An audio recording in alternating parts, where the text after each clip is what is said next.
आज की इस एपिसोड में आप सभी का स्वागत है। आज हम भारत के उन महान नायकों के बारे में बात करेंगे जो अपने इतिहास के पन्नों में खोए हुए हैं। हम इस 15 अगस्त तक अपनी एक सीरीज लाने वाले जिसके अंतर्गत हम भारत के उन महान नायकों को बताएंगे जो खोए हुए पन्नों पर एक उम्मीद जगाए हुए बैठे।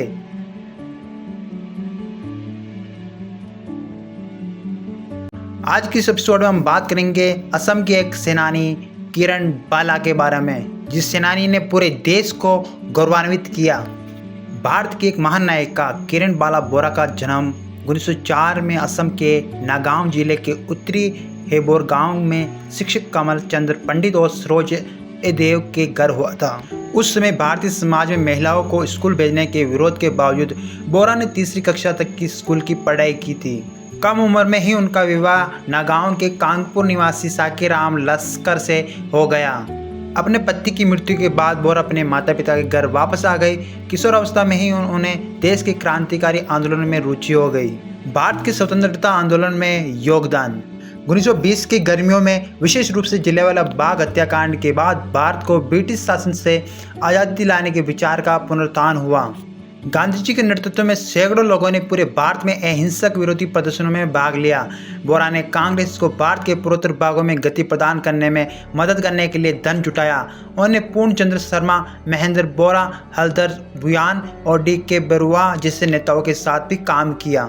बोरा ने असहयोग आंदोलन के उद्देश्य में से एक विदेशी वस्तुओं के उपयोग का बहिष्कार किया। एक विरोधी प्रदर्शन के दौरान उन्होंने अपने घर में मूल्यवान विदेशी वस्तुओं को जला दिया।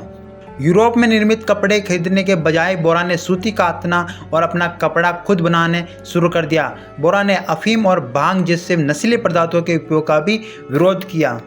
1929 में लाहौर कांग्रेस ने 26 जनवरी 1930 को पूर्ण स्वराज्य दिवस के रूप में मनाने का संकल्प लिया।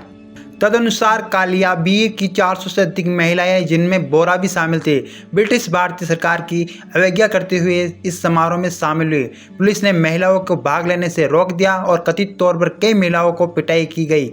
बोरा को ब्रिटिश भारतीय सरकार ने कई बार गिरफ्तार किया। 7 फरवरी 1931 को जेल में रहते हुए ये गंभीर रूप से बीमार पड़ गई और 4 महीने बाद रिहा हुई। 1932 में उन्हें शिलोंग जेल में स्थानांतरित कर दिया गया, जहां उन्होंने बहुत ही कठिन परिस्थितियों में जीवन बिताया। इसी दौरान किरण बाला की मुलाकात असम की एक और स्वतंत्रता सेनानी अंबिका काकाची एदेव से हुई। एदेव की बेटी जग्यासीन काकाची एदेव का निधन हो चुका था और अंबिका ने किरण का विवाह अपने दामाद सनत राम बोरा से कराने का प्रस्ताव रखा। किरण के पिता ने अंबिका का प्रस्ताव स्वीकार कर लिया और अपनी बेटी का पुनर्विवाह कर दिया, जब वे अभी भी स्वतंत्रता आंदोलन में सक्रिय थी। सनत राम बोरा अपनी पिछली पत्नी से 5 छोटे बच्चों के पिता थे और एक संयुक्त परिवार में रहते थे।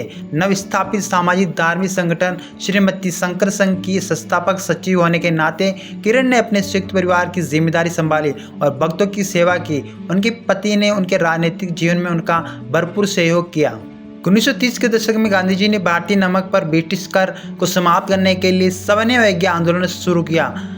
बोरा ने पोलोक्सोनी, जहां उनके पति सनत राम बोरा रहते थे, कि ग्रामीणों के बीच नागरिक आंदोलन को बढ़ावा दिया और भोजन और अन्य राहत सामग्री एकत्रित करने का अपना काम जारी रखा। उन्होंने अपने पति के घर संघ में भाग लेने आए भक्तों को भारत की स्वतंत्रता का उपदेश दिया। उन्होंने भारत में महिलाओं से जुड़ी सामाजिक समस्याओं जैसे बाल विवाह, सती प्रथा और महिला शिक्षा के बारे में भी जागरूक किया। 1942 में भारत छोड़ो आंदोलन की घोषणा की गई और अंग्रेजों को देश छोड़ने के लिए कहा गया।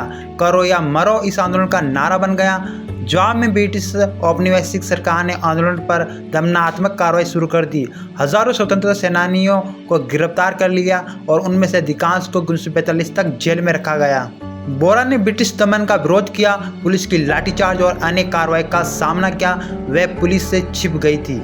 बोरा को भारत की राज्य और केंद्र सरकारों द्वारा स्वतंत्रता सेनानी पेंशन से सम्मानित किया गया। बोरा का 8 जनवरी 1993 को निधन हो गया। वे अपनी मृत्यु तक श्रीमती शंकर देव संघ की सक्रिय कार्यकर्ता और भक्त रही।